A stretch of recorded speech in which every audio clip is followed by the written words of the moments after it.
live, everyone. Let's see here. Bum, bum.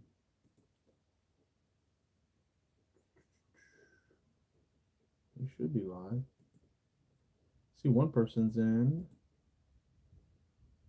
Let's see here. How do I pull this up? All right. Rob Cameron, what's up? Yeah, man. Boba. Boba. Let's pull this up. Pull this video up.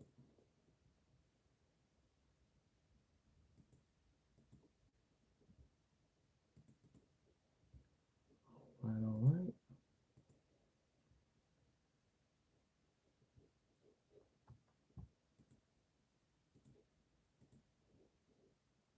Let's refresh.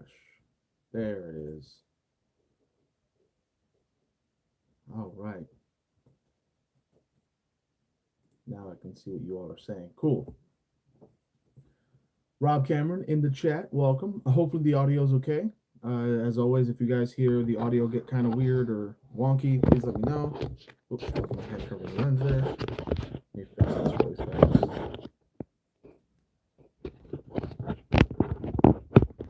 There we go.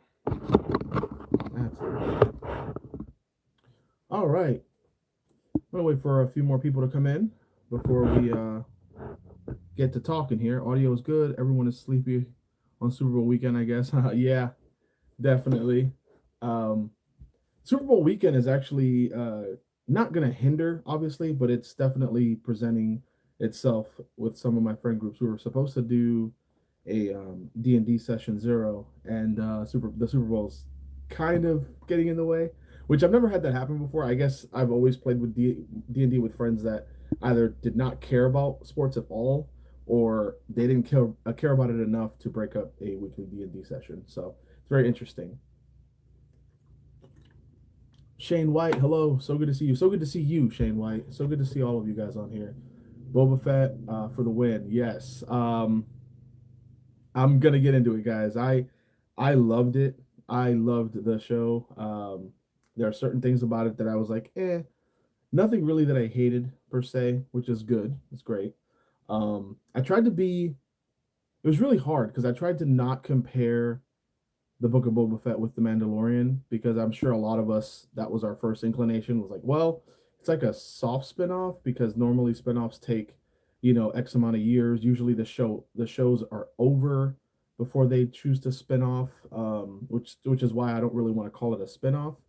But I know a lot of us probably had that thought in our head where we had to look at it through the lenses of a spinoff.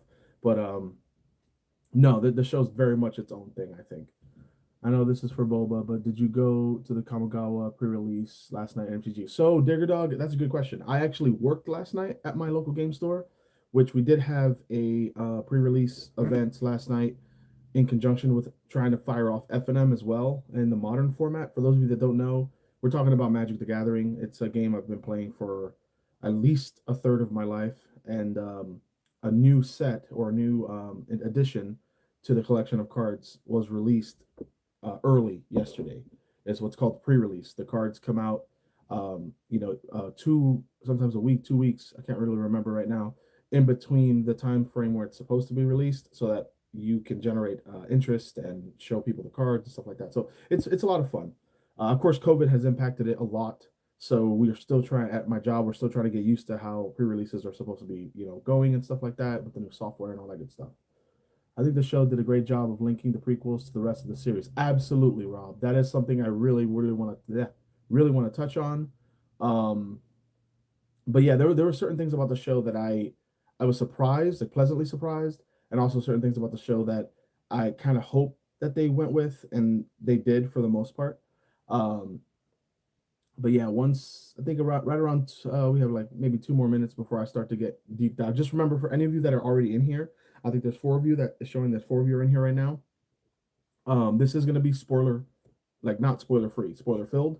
So if you haven't seen the show and you don't want it spoiled, definitely, as much as I want you guys to hang out, this video is definitely going to be a no punches pulled, spoiler free or spoiler filled discussion on specifically the finale, because the finale for some reason really hit me for some reason, and I watched it like 6 times, and I wanted to make a video on it. And I think some of you requested me to do a reaction on it anyway, so I was like, yeah, I'm gonna do it. But I'm also gonna be talking about the whole show, not just the last episode. But yeah, I just wanted to put that out there. If this was Twitch, I'd have something flashing on the screen that said spoilers, spoilers, incoming spoilers, but um, YouTube doesn't have that yet. So yeah, so let's get into it. So Book of Boba Fett. Let's start with the beginning. When it first was announced, way back as Mandalorian season 2 was ending, I remember going, well, the Book of Boba Fett. Okay, is that going to be about you know just Boba Fett? Is it going to be about Boba Fett and Finnick? We were kind of not on the fence, but we were kind of waiting and seeing how it played out.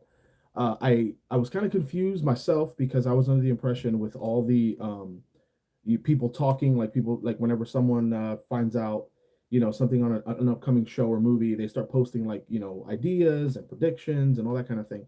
So I normally don't go down that rabbit hole because it is so um, I don't want to say partial, but it is subject to change, obviously, because it's not official. So I kind of stay away from things like that. But with the Book of Boba Fett, I read an article that was really interesting, and from what I understood, the person predicted that it was going to be like Mandalorian season 3, and then like we'd get episode 1, and then we would get right into the Book of Boba Fett episode 1, and then it would alternate like that because Disney Plus can do that, and control it. I guess that the change, and it wouldn't be so weird. But then I was like, well, I think that might confuse people because especially people that aren't diehard Star Wars fans that might be getting into Star Wars for the first time might look at The Mandalorian and the Book of Boba Fett and think it's one giant show. So I'm glad that they did not do that. Oh, we got a comment. Hey, Pastor, how's it going? Hey, Square Wheel. It's going really great. We're talking Book of Boba Fett. Hopefully you watched the finale because we will be talking about it in depth with a lot of spoilers. So, MN Comic Books, what's up, man?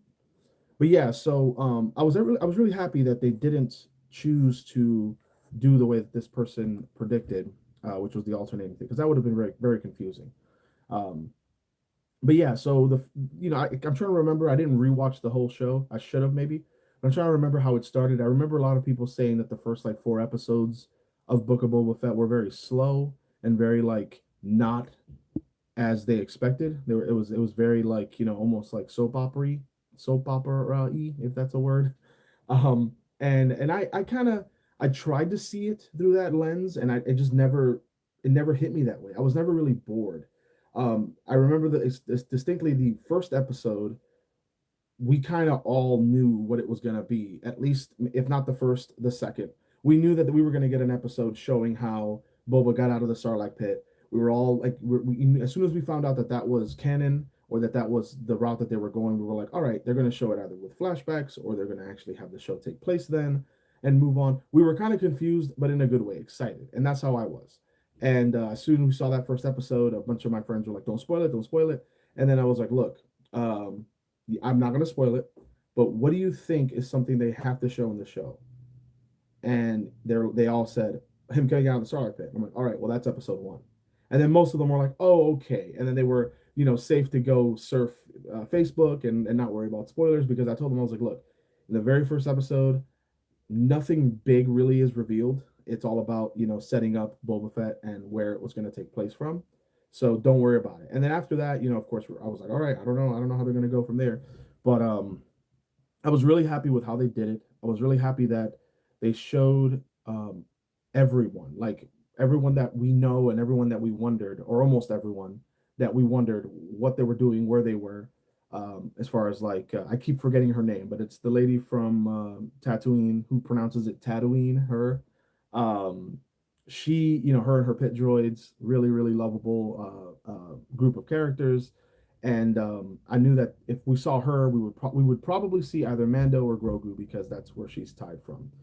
So they showed her, of course. They showed Finnick and Boba, of course. And then a lot of people weren't happy with where it was. Like I said earlier, I think see episode 4-ish, people were like, all right, this show's kind of weird, it's kind of boring. And then all of a sudden the Mando shows up and you get that Clint Eastwood whistle, that classic, whistle that whenever he's on screen, and it's almost meme worthy that you don't get the Mando without that little whistle. So we had to remind us who he is, as if we needed that.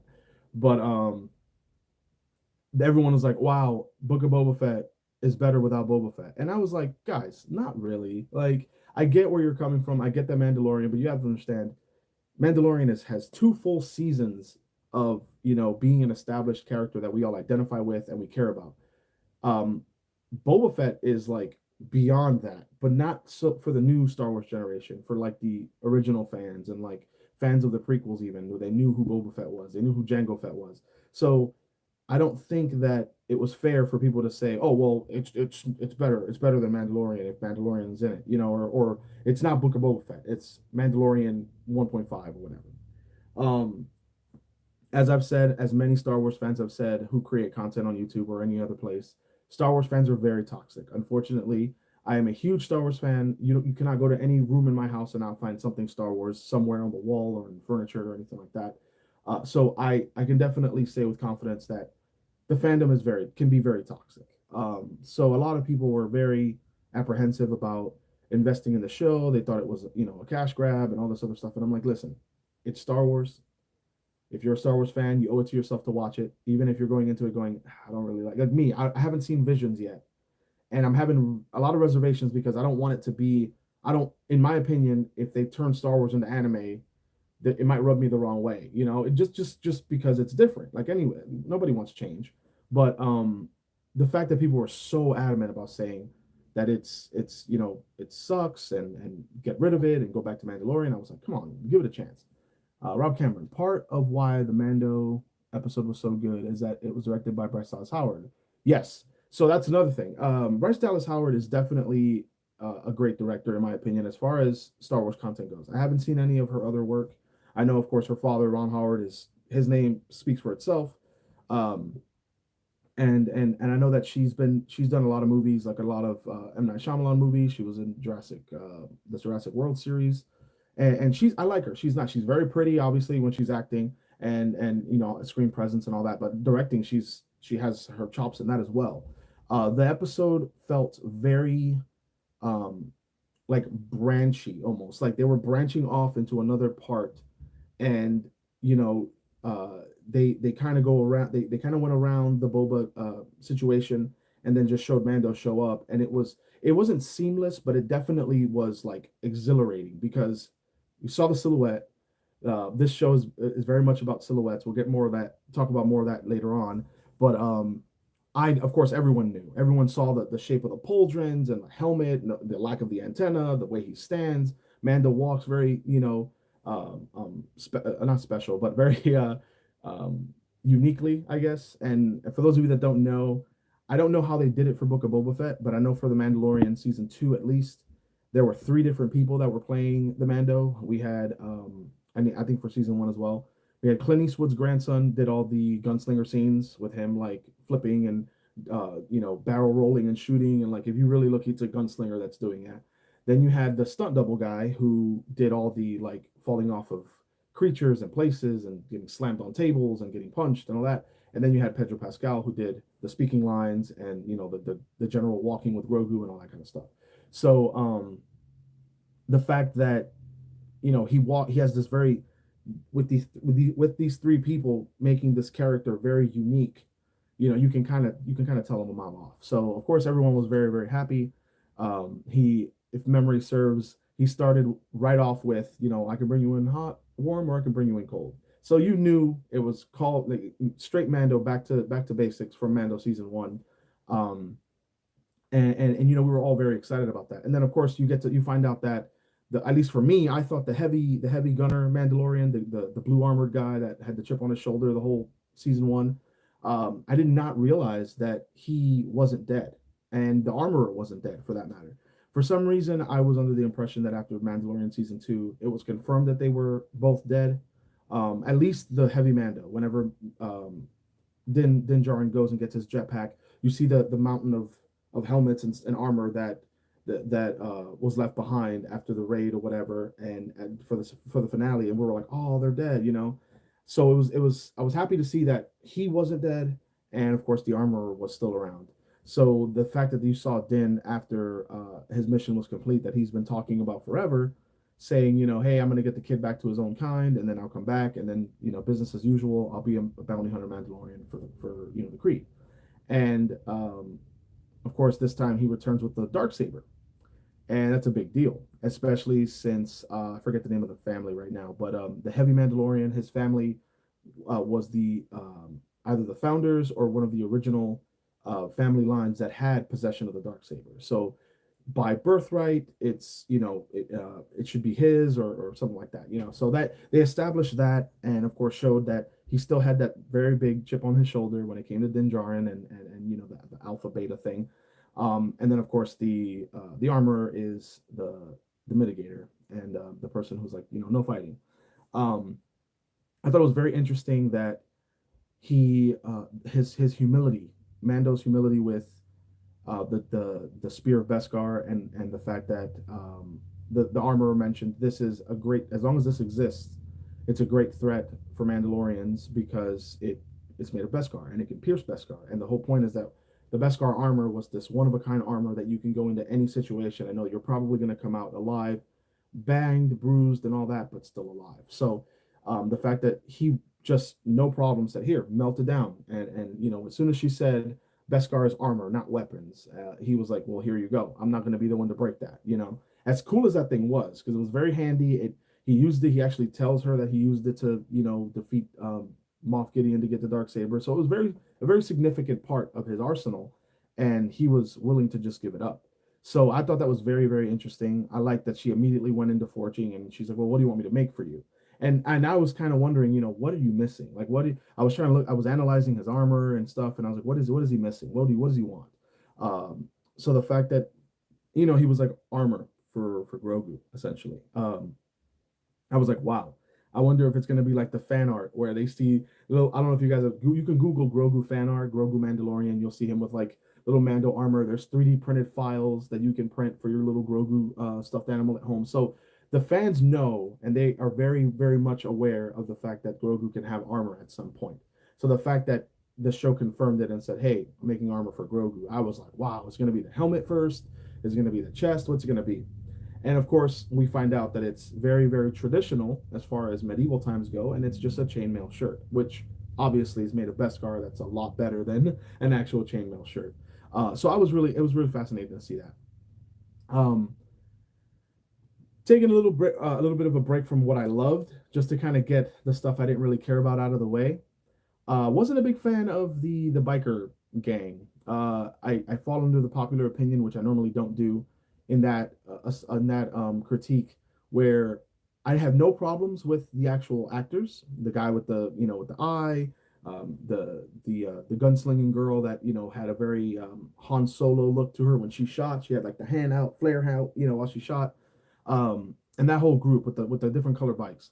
I never had a problem with the characters, but I thought that the bikes were very, very, very unnecessarily vibrant.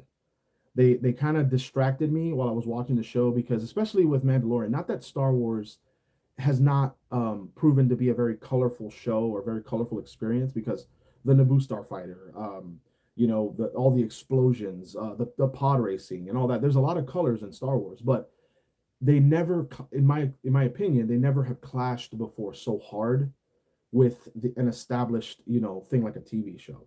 Because if you at least in my opinion, I'm not, to my knowledge, not colorblind or have any kind of colorblind red green anything like that, but the colors were just too loud for me. And whenever the bikes were on screen, I immediately was like looking at the bikes, not because I liked them or I was like super like enthralled by them. It's just because they were distracting. And the rest of the scene, like the rest of the shots, the what the characters wore, it was very muted. It was very, like pastel colors and like soft colors. And then these bikes roll off the lot that it just made it look like the bikes were out of place. Like they weren't Star Wars. Like not trying to say hashtag not my Star Wars, obviously. But to me, that would be the only thing that I was like, didn't really care for that. Let's see, we got some comments. JC Cook, what's up, man? But yeah, so as far as that goes, I just wanted to get the negatives out of the way. I didn't really care for the bikes, but the characters were cool. So I really hope to see the characters back. And if the bad guys blow up the bikes, then I'm not gonna be upset. Yeah, they were kind of slow. I just didn't like that they served no real purpose, really. the function. There was no cover. Like Rob just said, if the bikes were fast, then they wouldn't necessarily need the fancy shields and the cover and the protection. But the bikes were like little mopeds. Like they just looked so almost like this isn't a bike built for speed. It's a bike I use on Sunday just to show you I have money. You know what I mean? Like, it just rubbed me the wrong way. Anyway, moving on. Luke. Oh my God, guys. Luke Skywalker was night and day compared to the Luke Skywalker that we got in the season 2 finale of The Mandalorian. Again, not trying to be that guy to nitpick and complain and bitch about all this stuff. But if you guys remember the ending of Mandalorian season 2, the Luke Skywalker CG was not something that you would have expected in this day and age, not to sound spoiled, but our CG's gotten pretty damn good. You watch episode 1 of Star Wars: The Phantom Menace and you watch episode 9 and you compare the CG, and it is insane. It is like PlayStation and PlayStation 5. Like, we've come a long way. So the fact that we get to, and the fact that they had Mark Hamill helping, we've seen Star Wars stumble with CG. We got the Princess Leia at the end of Rogue One, where you can, at first it looked really good, and we were all like, "Oh my God, it's how did they do that?" And then when she actually speaks and like smiles, you can kind of see it. You're like, "Ooh, it doesn't look like Carrie at all." And then they redeemed themselves with, I forget what it was that they did. I think it was Grand Moff Tarkin. It looked like Peter Cushing, and like not to trail off to non Book of Boba Fett stuff, but just to make a point here, if you remember that scene where he's talking, I forget with who. I think it was Vader in Rogue One, and he's standing outside the Death Star, and he's looking out the glass into space, and you see the reflection of him, and even that, which had to also be CGI, looked incredible. It looked like Peter Cushing was alive and well. So we know Star Wars can kill it with the CG capturing of people who are either not with us or who are much older than they are in the story. But the Luke in the finale of Mandalorian season 2 was just, for me, it was god awful. I could not, it was not believable, especially in the quick cuts between him and Mando's face. It just did not look right. It looked like we went from a live action movie to a, high octane, as best as they could CG movie, if that makes sense. So the Luke in Book of Boba Fett, there were very few times where you can kind of see it, but for the most part, it was phenomenal. I thought it was great. It was insane. It deserves an award. It deserves something because it made me believe that Mark Hamill was 35 years younger. So that was amazing. I liked that they touched on him as a teacher, because we've gotten was him as a bratty little kid, him as a kid who was fast tracked out of high school into college, and then a grumpy old man that's like, the Jedi suck, they should die. So we never got a live action portrayal of Luke, the Jedi, master, the Jedi instructor, the person who had a following, or an apprentice. We never got that.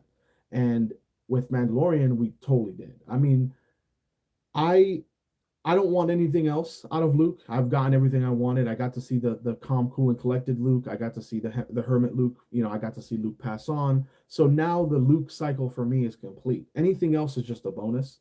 So I just wanted to get Luke out of the way with that because it was very impressive for me. Um, with that being said, we got to also see Luke and Ahsoka together on screen at the same time. That the gravity of that was so strong for me because it shows how old Ahsoka is. Ahsoka was with Luke's father when he was roughly his age. So it's like to show she's already lit. She's not a member of Yoda's race or Grogu's race, but she's also, I forget the terminology, the names, and all that. Her race is also one that lives many lifetimes compared to humans. So it really hits home when Luke tells Grogu that, make a choice. You either choose, the Jedi, and I will be your first teacher, or you choose the armor and you will go with the Mandalorian. But remember that you're going to outlive him by a lot. And what I can teach you will, allow you to use that for the rest of your life. Not that he wouldn't, but Luke was trying to show and give him confidence that if you choose to become a Jedi, it's a very long, hard life, and you're gonna have a very long, hard life to deal with it. So, of course, that sparked, I believe that was the episode or chapter 6 of 7 for Book of Boba Fett, if memory serves. And a bunch of my core friends were like, in my group chats and stuff were like, "Oh my God, now this is gonna bring another timeline. It's gonna be insane." And I'm like, "How? Why?" And they're like, "Well, think about it. How is it possible that in episode 8, Luke established the fact that Kylo Ren was his first student, and now he's saying, 'Here, Grogu, take this lightsaber and become my first student.'" And I'm like, "Listen, think about it. Of course, this apparently went crazy. I don't know if any of you guys have heard those rumors or those predictions, like, oh, it's going to be an alternate timeline. That's how they're going to erase episode 8 because it wasn't well received and all this other stuff. I, for one, did not hop on that train because I didn't think that they would do that. I thought that was it'd be a little abrasive to the fan. I think it'd be very confusing, very um, disrespectful to the franchise to just erase something because we live in an age where our opinions can just cancel everything. So I'm glad that they didn't do that, because it made sense. If you sit back and you think about it, they established it perfectly. They squashed that very very very eloquently and well done by having Luke say, "You're not my student yet. If you take this saber that belonged to my master," which we got to see Yoda saber again, which that was really cool, very nostalgic. If you take this saber, then you will be my first student and I will start the academy. If you take this shirt, then you will go with the Mandalorian and can no longer be a Jedi because you succumb to attachment. And then people were saying, well, Luke's a hypocrite because he's talking about, oh, forming attachments and how that's bad. But lo and behold, he's holding on to his master's lightsaber. I'm like, well, that can be the case, but also think of it this way. Rey held on to Leia's saber, and when she was ready, she buried it on Tatooine along with the Skywalker saber. So holding on to your master's lightsaber is not necessarily holding on to your master. It's more so the concept of this is a very powerful tool that has a soul in it, and it's done good or it's done bad. Like when in the fact of the Jedi, or in the case of the Jedi, it's typically good. So by giving a lightsaber that has been with one of the oldest and most powerful Jedi of all time to one of his own race that can continue that legacy was appropriate. So that was my opinion on all the fans that were saying Luke was being a hypocrite by saying you're holding on to attachments. Forget Mando, come hang out with me. I'm the guy with no attachments. So I wanted to just give my 2 cents on that in case any of you guys were wondering. Um, of course, it was a cliffhanger. The we never got to see what he chose. We had to wait an entire week to find out, and of course, that generated all this hype and all this excitement. Some details that I kind of jumping back and forth. There were a couple of characters that I liked. I can't remember the name of the guy who had the was it the repeater or the recycler, the big giant Revolutionary War looking musket thing during the battle with the Pike Syndicate, and it kind of made me, you know, not really gasp, but I was very interested in the fact that now going forward, Star Wars weapons are not going to be these, really janky looking laser pistols that you can buy at the dollar store. They're taking things like, rifles and muskets and blunderbusses and old real historic weapons and then modifying them and tweaking them to have like a little port cylinder, a little, heat exhaust and little things on them, and then they shoot lasers. So I like that for a costuming concept. I like that for the fact that for the 501st, you guys, those of you that know that I'm in the 501st, now we get to buy these replicas and these non-firing representations of actual armor and weapons and modify them for Star Wars cosplay. And I'm like, that's so cool, that's so fun. So that was really awesome to see. Of course, speaking of old weapons, how could I bring that up and not segue right into the big reveal at the end of, I believe it was episode 5, was the big episode, with spoilers and all that, besides the finale, because finale has to bring its own weight with spoilers and all that. But the only real episode that in my area, at my job and all that, that people were like, if you spoil it, I will end you, is the episode that they revealed Cad Bane. Because everyone's reaction was so incredibly powerful that We're getting to see Cad Bane live action. And this is the bread and butter of the live, guys. I'm glad that I'm hitting the 30-minute mark because I wanted to do a live for roughly an hour. And this is like the heart and soul of it for me. These are the next points that I'm going to make on this live are what the show did for me the most and what the most positive outlook that I have on the show. So starting with Cad Bane. At first, I was not a fan. Not that I'm not a fan of Cad Bane's because I am a huge fan of Cad Bane's. I was not a fan of how he looked um, because certain aspects of it were very important to me as a Cad Bane aesthetic from a cosplay fanatic, from a person who can appreciate looks. Um, MN Comic Book says, I like the look. I might have to refresh this because the comments are not refreshing on my computer. But yeah, so like I said, at first, so here, let me hear me out. So obviously, I didn't grow to like it. Um, as someone who doesn't know who he is, huh? Okay, great. So at first, I didn't like it for this, not because he was the wrong color or the wrong whatever. His hat. So Cad Bane in the Clone Wars, his hat is like the Undertaker's hat. For those of you who watch wrestling in the 90s, that giant like Kung Lao from Mortal Kombat kind of hat. And it was basically like a giant, like he had the planet Saturn on his head. And it was very intimidating, very iconic. The fact that he had like a slender head underneath this, like it just looked really well as an artist, from an artist's perspective. And when he showed up, the hat was very small. It made his face look fat, not narrow, because it was so small. Hey, babe, what's going on?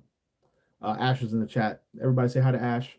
And so for me, it was very like, uh, that might not be him. That's how I took it. I was like, who else is it going to be? He has the respirator, he has all that. So who else is it going to be? But then I remembered, I'm like, no, it's probably because let me refresh what Cad Bane looked like in the Clone Wars. Well, I quickly put because I've seen the Clone Wars a couple times now. So I got another hour at work. Yeah, I know. So I quickly did a Google search of Cad Bane Clone Wars and paused the show and I was like, what is my problem? What is my issue? He looks fantastic. He looks pretty goofy in the cartoon because it's a cartoon. So maybe the hat was to make him not look so goofy. And I believe he is a different race than Darth Plagueis, the Wise. But Darth Plagueis has that elongated head. So if he had that without the hat to distract your eye, then it would look very weird, I guess. That was the concept. I don't know. But the point of the matter is, it did not last very long. I immediately was, as soon as he started speaking, at first I was like, is that the voice actor? I kind of, like a toxic Star Wars fan, I kind of looked at it and nitpicked a little bit, but then it didn't matter because he was amazing. The lines, the script, the delivery, the look of his mouth, how his mouth, he had a very distinct mouth where instead of like you talking, it's like your mouth, your lips move out of the way so that your teeth can form a sentence and then they kind of sort of retract back in, if that makes sense. It looked like his teeth were too big for his mouth. And it worked because his voice is very, unique, I think you're gonna die. It's very weird, and that's a terrible impression, but I want to work on it because it's so unique. So seeing Cad Bane was awesome. The duel that he had with the sheriff Timothy Oliphant's character, which I can't remember his name right now, in the show, but which I love him. He's great. And the fact that they tied back, Freetown, and we get to see that it's not just Mos Eisley, it's Mos Espa and all that. And then he, his entrance was insane. It was very, very Western. It was Cobb Vanth. Thank you very much. Yeah. Um, and it was very, very Star Wars. I should say very Mandalorian because the Mandalorian's been a space western this entire time. So I like that feel. I like that that's where Star Wars was 6.5-ish years after the fall of the Empire. It turned back into a western. So if you think about it, that's almost realistic because when a tyrannical government leader, whatever, finally falls, yes, there's celebration and there's happiness, but then you're like, wait a minute, that tyrannical leader was putting food on the table, terrible food, albeit, but food on the table. So now it's like bare bones, almost post-apocalyptic, and that's what The Mandalorian and the Book of Boba Fett in tandem represent for me, which is why I'm such a huge fan of it because of the setting and the lifestyle and all that. So, Cad Bane, insane, awesome. The I haven't looked up the voice actor. If it's the same one, I would not be surprised. If it is a different one, I would be pleasantly surprised and very, very excited for the future because it was great. Um, totally shoots Timothy Oliphant dead, assumingly.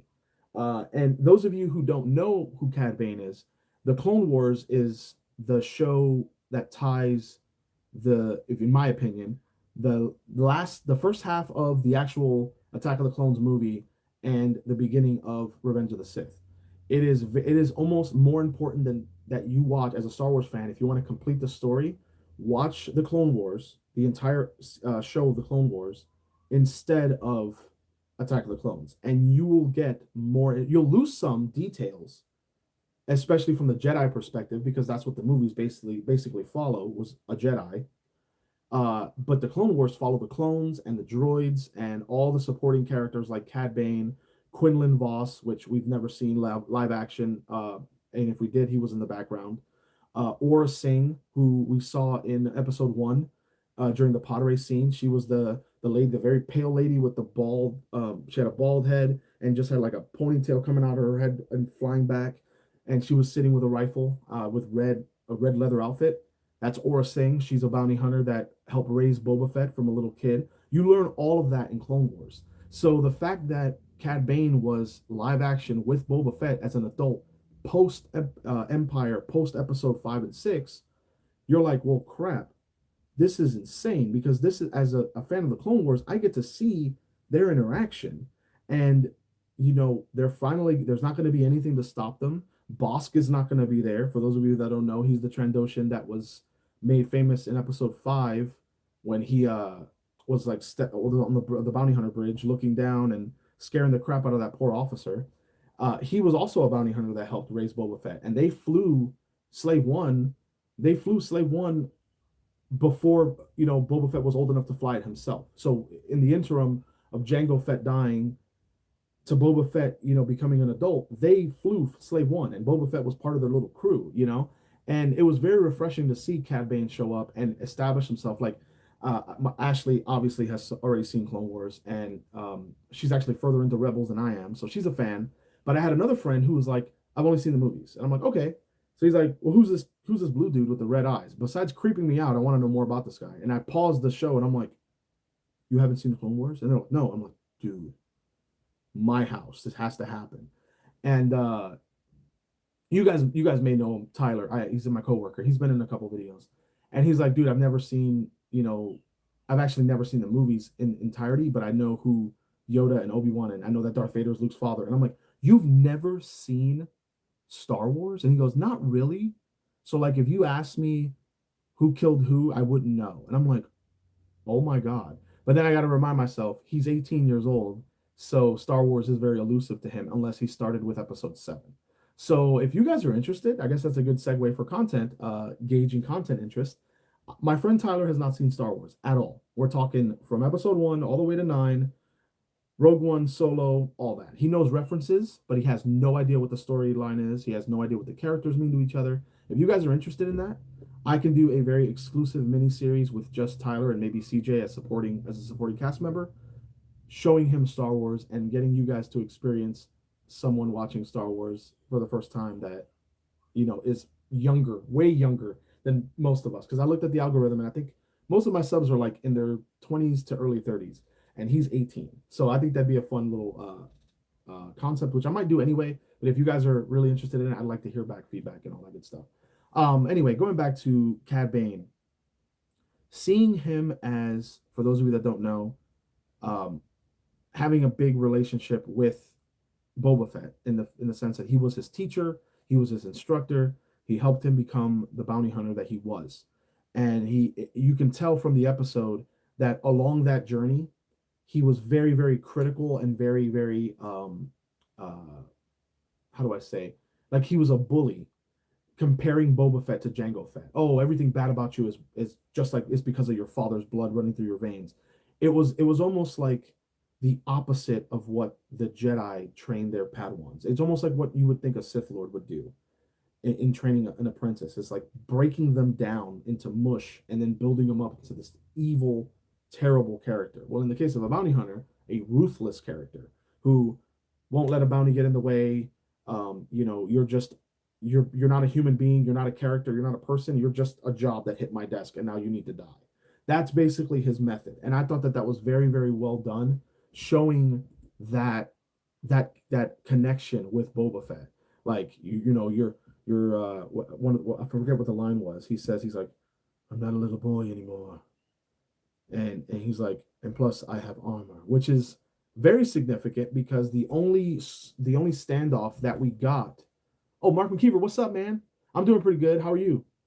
Do it and show him the Family Guy Star Wars episodes immediately afterwards. Oh, I have that too, Rob. I totally Star Wars. I'm in. Might even show him Robot Chicken, honestly.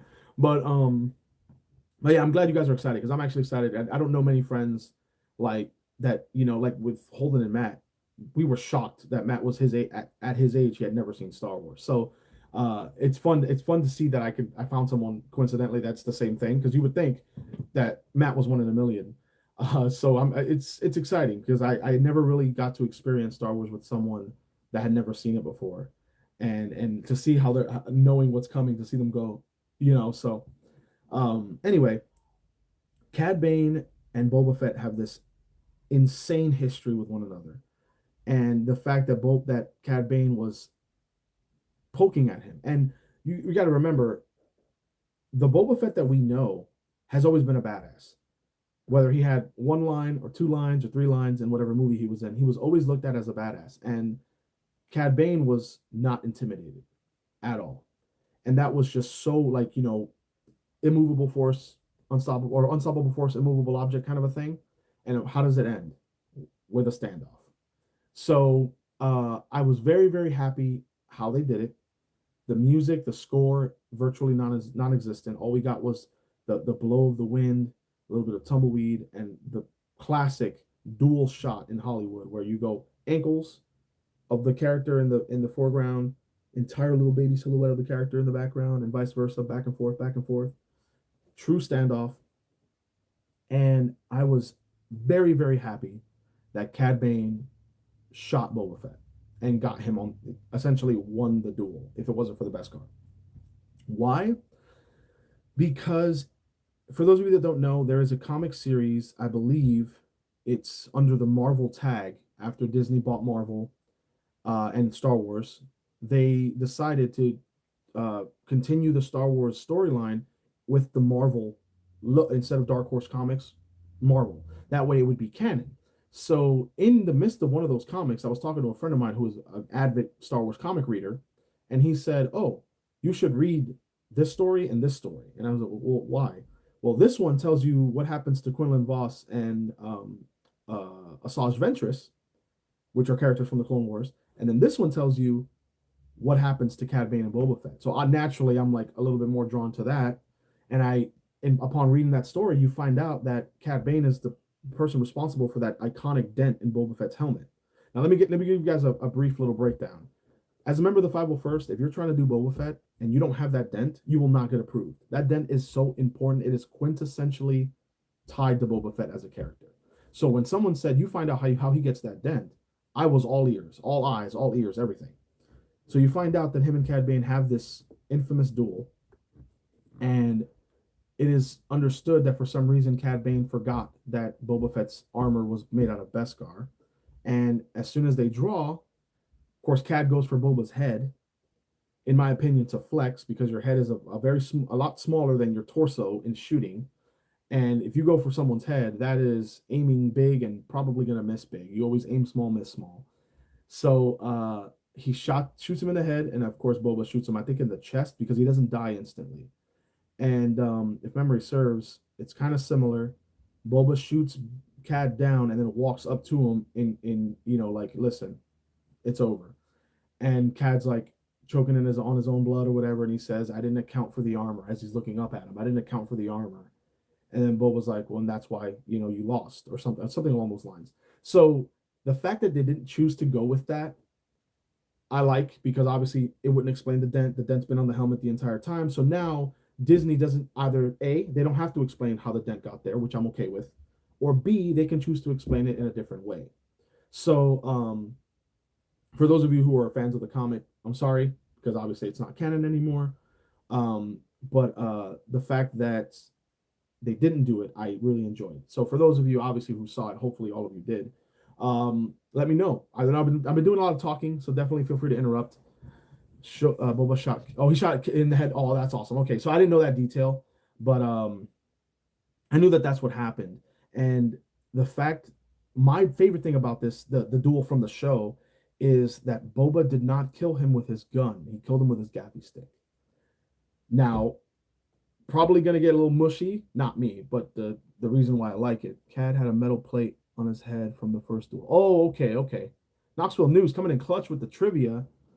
But yeah, so they have the duel and Cad shoots Boba, goes over and tells him, all right, for your final lesson, always look out for number one, which is essentially Cad Bane, what he's been all about.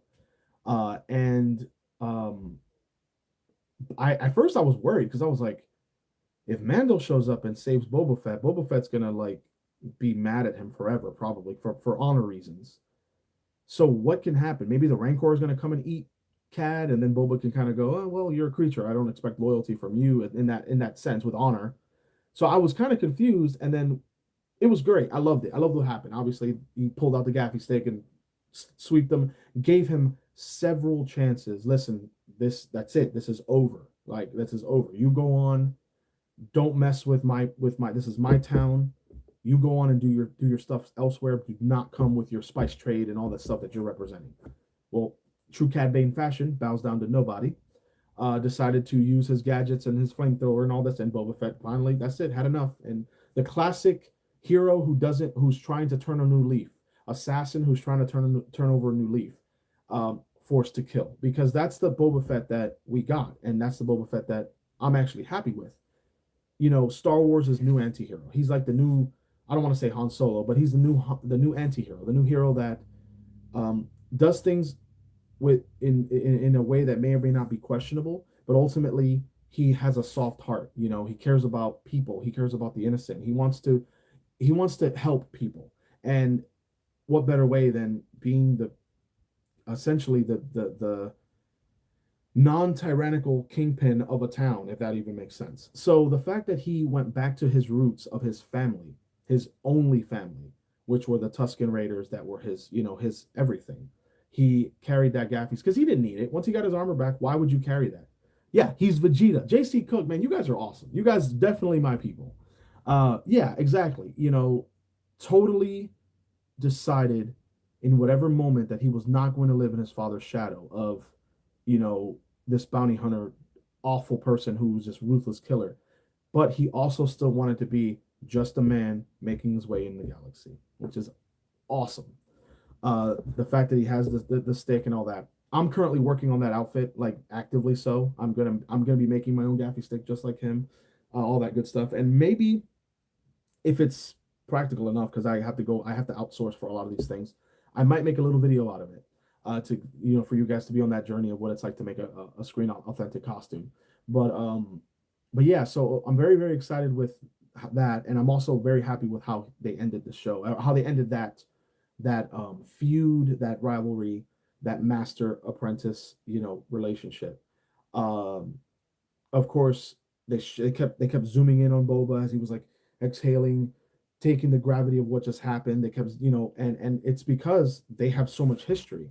So that friend Tyler who watched it and was like, I don't get it. Why are him and the blue guy so tied to each other? And I'm like, dude, you got to watch Clone. And that's when I found out he had not seen it. So I almost felt bad that he was been watching Book of Boba Fett with us, having no point of reference. And I was like, well, that's fine. Just treat it as treat everything else as a prequel. We'll get through it. But he had no idea. So that made me actually want to make this live, was the fact that for those of us who are fans of Clone Wars, or who at the very minimum know the relationship between Cad and Boba, that was very, very well done to end that chapter in their life. Now, who knows? Star Wars can do crazy. They've done crazier things. Obviously, Finnick we thought was dead.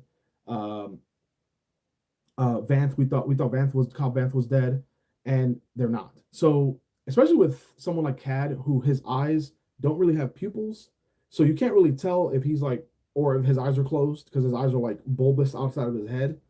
Um, he could be alive, who knows? But if he's not, then it's okay too. Every hero I think needs someone to do the dirty work and kill people. Yes, I can see that. I can see that very, very much because unfortunately, fighting is part of being a hero, you know. And though you're not trying to kill people, sometimes it happens, or you can't save everyone. That whole debacle. But anyway, that was great. Cad Bane was awesome. The Rancor, super awesome to see a Rancor. Of course, the most we get to see out of a Rancor, I think, if memory serves, is Episode 6. You've seen them in the Clone Wars. You've seen them probably pop up here and there, but you never really got to see this Rancor rampage, which is what I call it, the Rancor rampage part of the episode, and the fact that Boba, you know, that scene was so freaking exhilarating for me. I was pumped. I was like pumped, dude, when him and Mando are talking, and he's like, "You've run out of friends," and he's like, "Just keep them safe." I just flies up, doesn't say anything, you know, right in front of Mando, just and just flies up in the jetpack, and I was like, "Oh my gosh, so dope!" Of course, comes back with the Rancor. Robert Rodriguez, who directed the last episode, decided to go with this King Kong Godzilla mashup. You see him like walking, his little hump showing like on the buildings, him coming out, big, you know, grandeur of him coming out.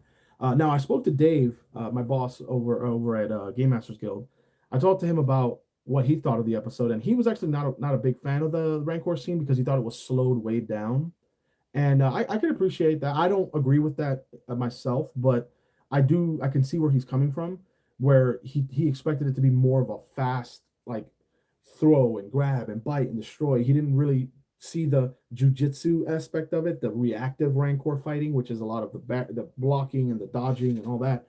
And I liked it because he was going up against souped up, incredible droidicas, basically, essentially. They reminded me of the droidicas from episode one, you know, where the viceroy is like, you know, and the viceroy and his associate, which I can't remember his name at the moment either, where they're like, you know, they're too much, they're no match for droidicas, you know, and Obi-Wan and Qui-Gon had to retreat. You get that same element of technology, shielded droids that can shoot out but not get shot, but you multiply that the size of a Rancor, and you're like, what? And they had to fight three of them. So I was like, okay, they're dialing it to 11. Geez, you know.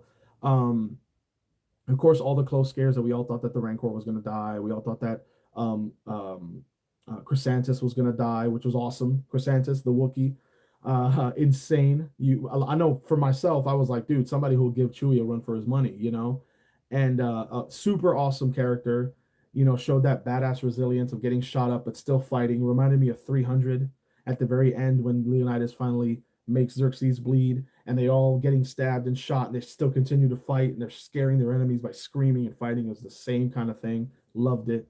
Um, of course, at the end, you find out that um, Cobb Vanth is alive, and the guy who repaired Finnick was going to weld him in some way, shape, or form.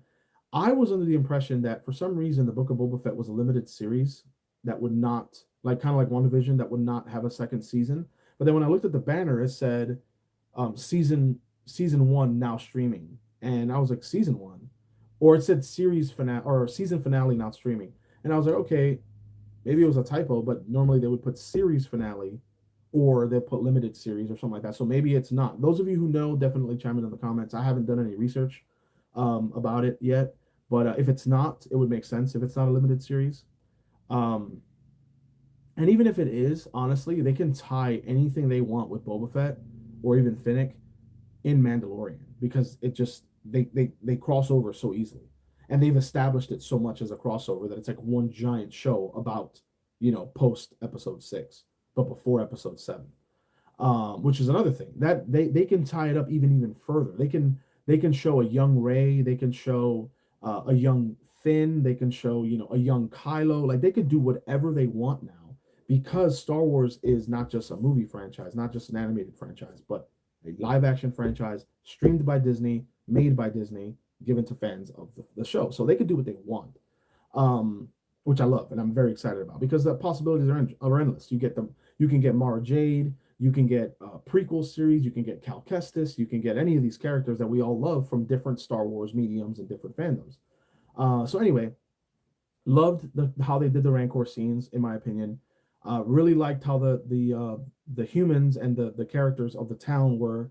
You know, they came and they helped Mando and Boba and everything. And the scene where Mando and Boba are like, you know, held up in the ruins of the casino, and he's like, you know, I told you I'd be with you till the end.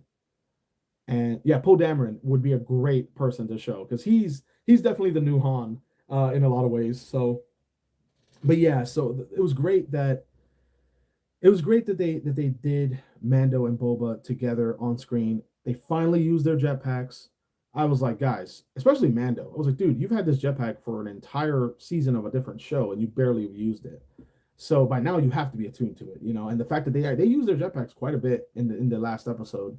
Um, so what else? Let's see. Oh, the scene where they were inside the ruins of the casino and they're having the exchange and Mando's looking out the window and Boba's kind of looking at him like, dude, why are you still here? You should leave.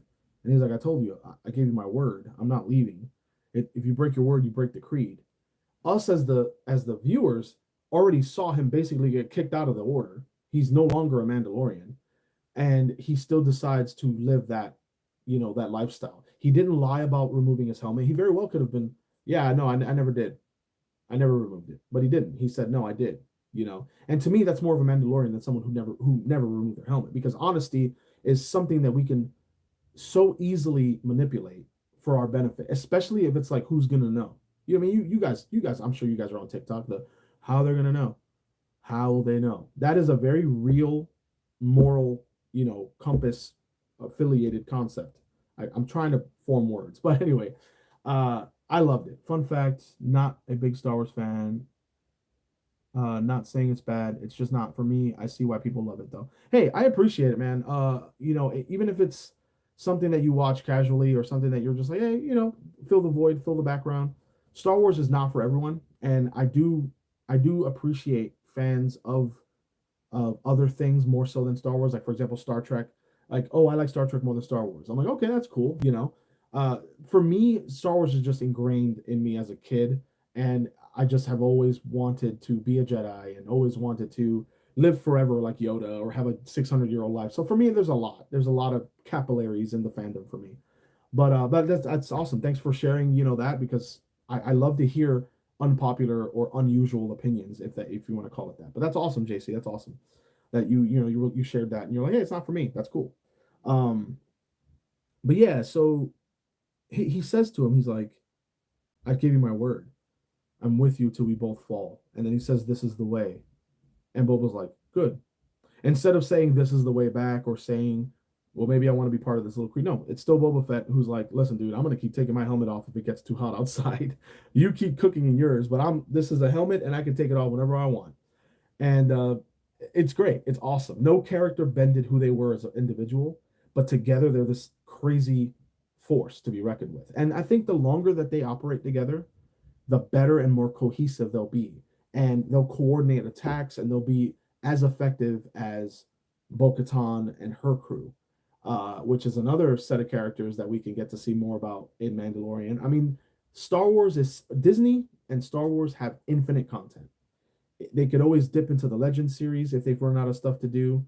They could do whatever they want. And that is so incredibly fascinating to me because a lot of fandoms write themselves into dead ends, unfortunately. And people have to like figure out how are we going to fix this? How are we going to make it cohesive? How are we going to make it flow? But with Star Wars, it's there, you know. The only thing that's impeding is the rights to whatever, which I don't think Disney has any problem with. I think they own it all outright. So I'm very excited for the future. Any other points that I wanted to make on the ending? Of course, I'm happy that the characters that we all presume to be dead were not. We already talked about that. A lot of people said it was anticlimactic. That the post credit scene had to do with Cobb Vanth, who cares about him. I like him. I know CJ was like, oh, that's boring, but we did get to have that soft post ending of Mando and Grogu back to business in their new N1 fighter. So Bo-Katan the Armorer need to meet on screen. Yes, 100%, 100%, dude. I would love to see. I don't want to see Mando lose the dark saber, but I do want, if that's what it takes to get Bo-Katan back because that's what she wants, then that'd be cool. And I think that's how they wrote it anyway. So I'd love to see that. I'd love to see more of Ahsoka. Um, I'd love to see a scene of her talk to Luke about his father, because who better than Ahsoka to talk to Luke about his dad, because she's still very much a Jedi, even though she doesn't consider herself one. Grogu and Luke have made it to where she's okay with it again, in my opinion, the way I've received it. It could not, maybe it's not that way, but Nick Mayfield, what's up? What's up, my guy? Great to see your wonderful self. Hope everything is good. Boba was so surprisingly good. Yeah, yeah, exactly. And feel free, if you're just tuning in, feel free to watch the live from the beginning when it uploads, because we've been talking about it the entire time. Um, but yeah, so I really liked how they did it. I was very happy and very surprised whenever I was supposed to be surprised. A lot of things I kind of saw coming, like what Grogu would pick, um, uh, the fact that Boba and Cad would presumably die. I knew that that was going to happen before the series ended. Of course, a lot of that was operating under the guise that I thought it was a limited series. So the first thing I'm going to do when I finish this live is do a quick Google search and see what info I can dig up on. Is it going to be going forward to season 2 and 3 and so forth? I think they should, but we'll see. Tamara Morrison, awesome. And in the closing remarks of the show and statement of the show, I think he was great. I love the music. Oh, that's a great way to end the live, because we're hitting the hour mark already. The music, guys. So for those of you who watched, but if you haven't seen it, or if you don't, if you can't recall, give it a watch. Just the opening. Don't even have to watch all the episodes, but go back to episode 1. Watch the opening credit scene. Go episode 2 and 3 and so forth. The song adds more and more. It seems like it adds a little bit more here and there, more instruments, more chorus, whatever, and then at the very end, it gets lyrics, and like the tribal, like, oh hey, and the voicing and the vocalizing actually turned into Boba Fett and Fett and Boba Fett, And for me, as cheesy as it may sound, as me explaining it, it just worked when it played. Of course, all the excitement of the finale, I was still, all the serotonin, everything was, coursing through my veins. But that music was just, I was ready to go play football, get this like Polynesian dance. Like I wanted to go, man. I was feeling so pumped. That music, insane.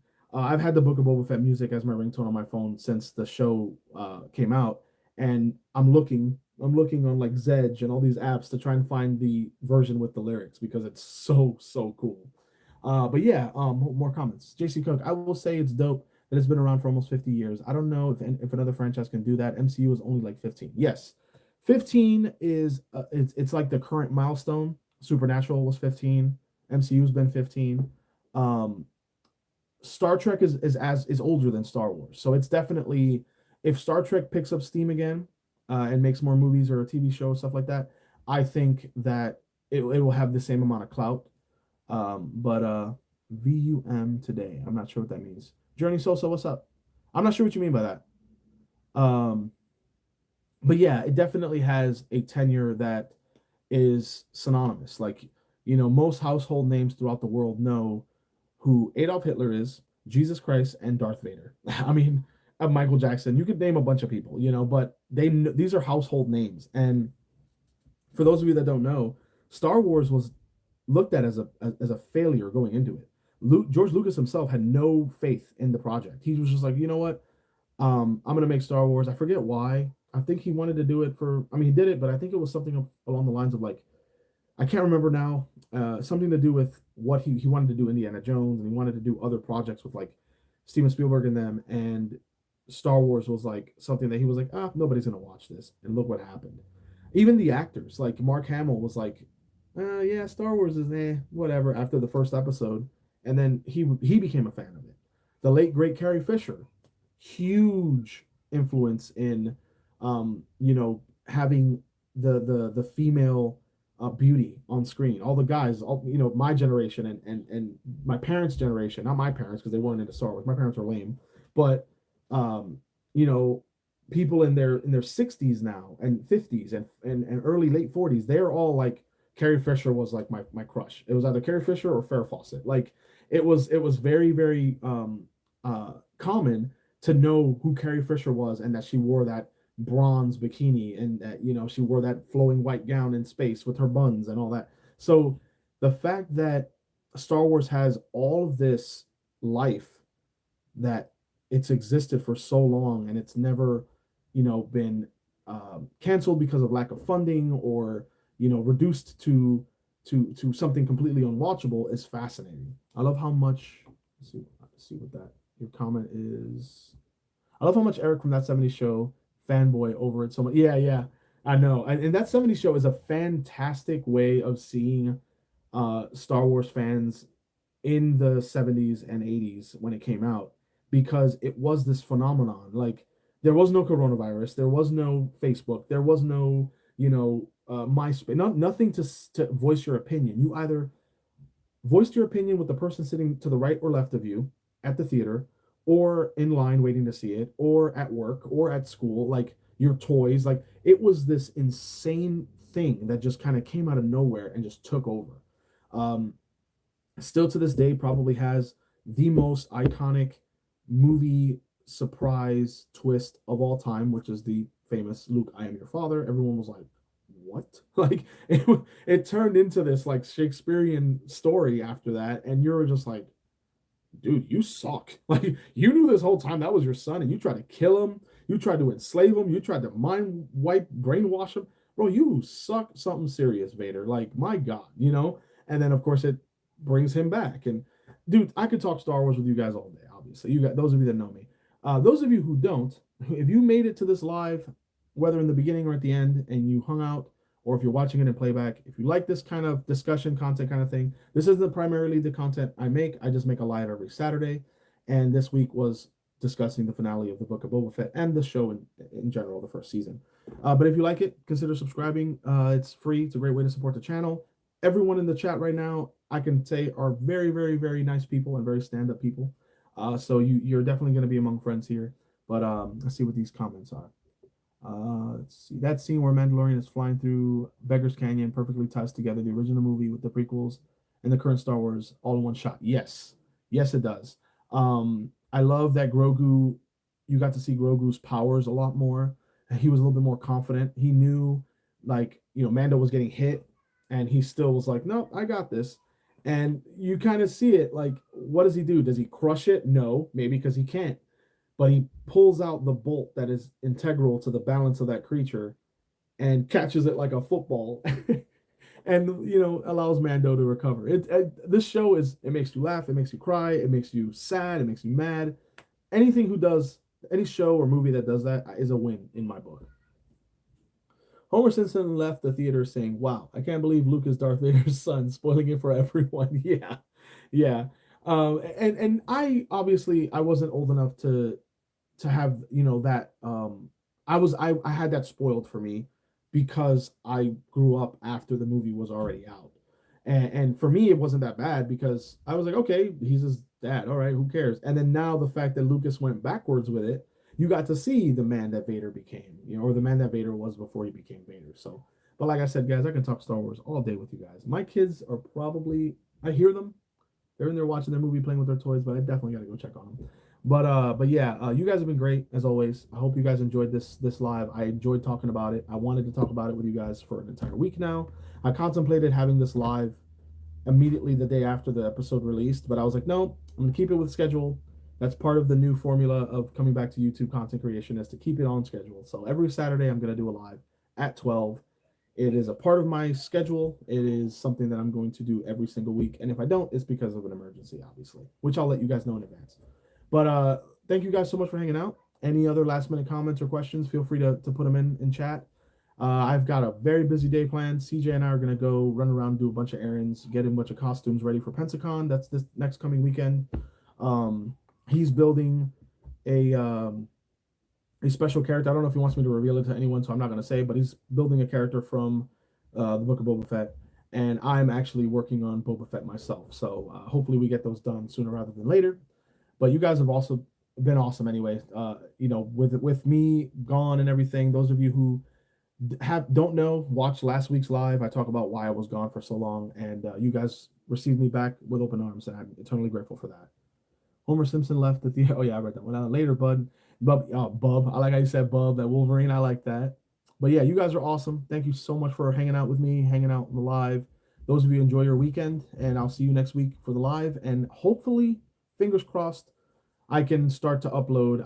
For those of you that don't know, I'm going to upload fresh content every Thursday, and then the live will be every Saturday. And then somewhere, if I have like a random video, like a reaction to a trailer or something that's time sensitive, I'll upload it as soon as possible. So you'll get like, excuse me, you'll get like little baby videos throughout as well. But you can count on every Thursday and every Saturday. For right now, you can definitely count on every Saturday. What Thursday I begin to upload content is I'm trying to stockpile a bunch of stuff so that I can consistently do it on Thursdays, but that will be the day. So if you see a notification, I will post a live saying, this coming Thursday, first episode or first video from returning back to YouTube and all that good stuff. But anyway, gotta go do adulting, unfortunately. You guys enjoy your weekend. Thank you so much. As always, love y'all 3000, and I will see you next week right here. Same bad channel, same bad time. Okay, bye.